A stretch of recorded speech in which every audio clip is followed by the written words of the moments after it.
Atoy Sordan, bumati ka sa bayang karirista. Ay kayo, binabati ko yan. Magandang hapon sa inyo lang. Anong klaseng paghahanda ginawa niyo dyan? Parempansing ito. Nung huling trangko niya, masyadong magaling. 42 sa milyon, 25 kada pila. Saka maraming. Eh, yung strategy Saka ang naman. ganda ng kondisyon niya talaga. Yung strategy ko, ako iuna niya na. Ako medyo igit na niya lang. Gitna. Napansin din namin.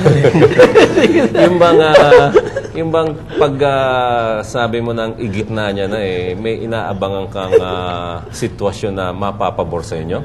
Ay, kasi yun ang gusto ng kabali. Nasa gitna siya. Kaya nung pumasok sa indelible ink sa loob. Okay. At pinapasok Kalkulado nyo ba na pagka nasa loob si Indelible Ink or natatapalan si Indelible Ink, parang menos manakbo? Parang menos siya manakbo pag ay nasa loob. Okay, maganda naman si Don Enrico, nasa labas siya talaga. Okay, so basang-basa nyo yung sitwasyon. Kumbaga sa game plan, anticipated nyo yung pwedeng mangyari. No? Pagdating ng Medya Milla, pagkapit na Indelible Ink, pagdating Medya Milla kako, medyo ikot pa. Hindi ko gano'n makakita. Okay.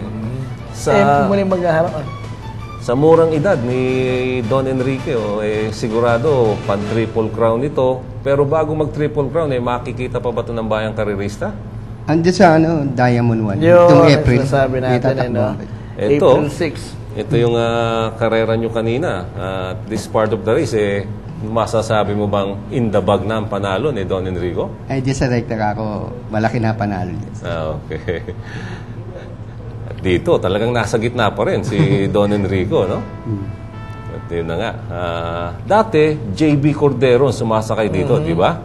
Pero ngayon, nagpalit hinetika at maganda naman yung desisyon ninyo na nagkambyo kayo kay John Alvin Guse. Meron bang ano dyan? Dati naman, nabatos pa lang, si Alvin na naging sa'yo. Okay. Ngayon, nagkaroon ng si Alvin, nahulog yata siya noon. Kaya si Cordero, kinuha namin. Okay. At yan po ang ating maikling kapanayam kay Trainer Atoy Sordan. At muli, nagpapasalamat kami sa kanyang oras at congratulations muli, Trainer.